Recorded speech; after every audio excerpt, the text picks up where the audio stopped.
Jóvenes señoritas, buenos días.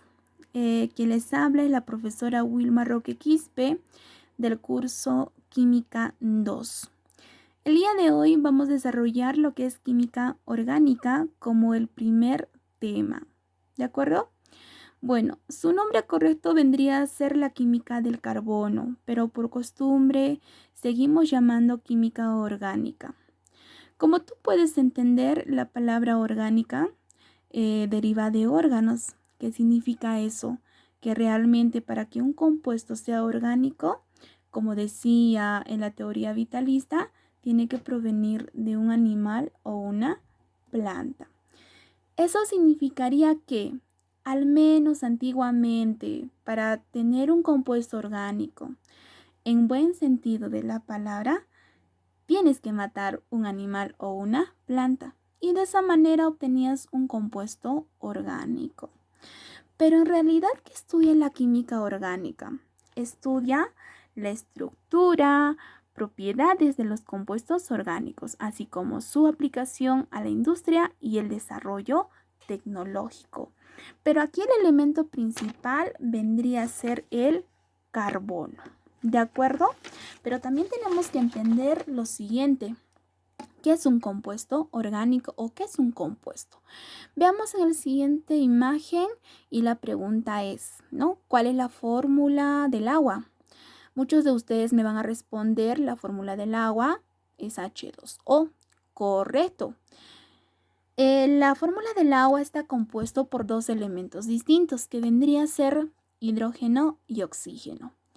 A esto llamamos compuesto, pero recuerda, para que sea un compuesto orgánico tiene que tener carbono. Por lo tanto, esto no corresponde a un compuesto orgánico, sino a quien corresponde a un compuesto inorgánico.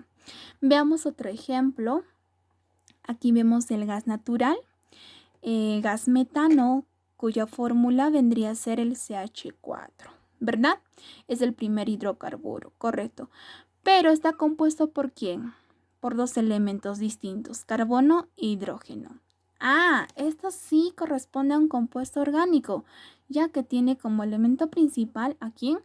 Al carbono. Entonces hay que tener mucho en cuenta que un compuesto orgánico tiene que tener carbono. Veamos aquí, en el año 1828, el químico alemán Friedrich por primera vez obtiene en el laboratorio un compuesto orgánico, partiendo solamente de quién, del cianato de amonio, ¿correcto? Partiendo de un calentamiento, hubo una reacción de isomerización para llegar a formar ¿qué cosa? Una carbodiamida, más conocido como la urea. Entonces, esto es el primer compuesto por el quien ha obtenido el químico alemán. Muy bien. Pero recuérdalo, para que sea un compuesto orgánico, tiene que tener carbono como elemento principal. Si por A o B no tiene carbono, no puede ser orgánico. Pero profesora, ¿todo lo que tiene carbono es orgánico? No, hay excepciones, como por ejemplo el monóxido de carbono, que es muy tóxico para nuestro organismo, dióxido de carbono y entre otros elementos o entre otros compuestos que tienen carbono, pero corresponden en este caso a compuestos inorgánicos. Por eso se dice que son excepciones y hay que tener mucha en cuenta. Vemos algunas propiedades generales, ya que los compuestos orgánicos abundan, ¿no? Y está formado por 4 elementos fundamentales, cuáles vendrían a ser elementos organógenos, vendría a ser el carbono, hidrógeno, oxígeno, nitrógeno.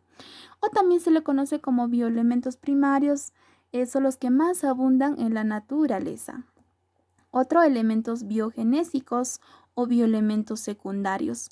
Tenemos azufre, fósforo, magnesio, calcio, sodio, potasio, cloro, etcétera, ¿no? Otro de las propiedades vendría a ser que son malos conductores de la corriente. Eso es lo bueno que son. que son aislantes. Otra de las propiedades son termolábiles. Son sensibles al calor, pero rápidamente se degradan, fácilmente se descomponen. ¿De acuerdo? Son buenos combustibles. Aquí, bueno, se queman fácilmente, por eso los vehículos emplean gasolina, petróleo. Tienen elevado poder calorífico. El quemar combustible genera mucha energía y esa energía que genera es la que mueve fácilmente a la máquina o al vehículo. Son insolubles en agua. El petróleo, la gasolina o los compuestos orgánicos no se mezclan en el agua. Más bien, bueno, flotan en el agua. Existen muchos compuestos orgánicos. Es correcto. Hay cantidades que a vida diaria nosotros los utilizamos. Presentan el fenómeno de la isomería. ¿Qué significa?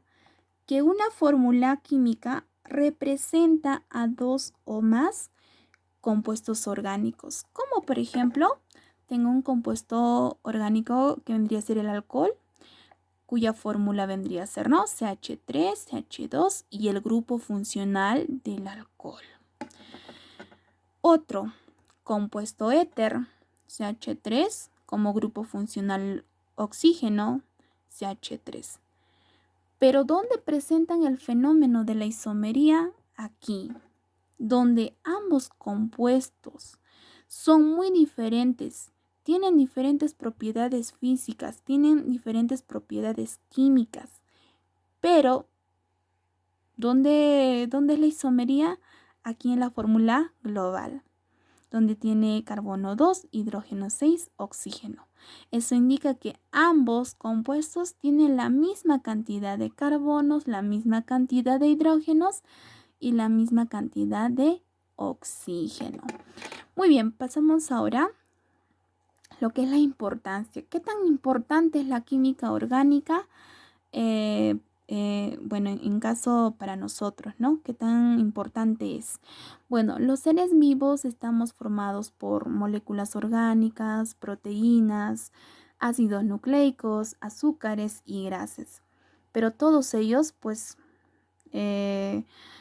son compuestos y lo principal que tiene es el elemento carbono. Y también hay productos orgánicos que están presentes en todos los aspectos de nuestras vidas, como por ejemplo la ropa que vestimos, los champús, medicamentos, desodorantes, alimentos, jabones, todo lo que nosotros utilizamos a vida diaria. Muy bien, esto vendría a ser todo lo que es la química orgánica. Y por último, se va a desarrollar la actividad número 1, que este es del compendio de la página 153, los números 3, 4, 15, 17 y 18. Y al final tiene un resumen de todo lo que es la química orgánica. Gracias.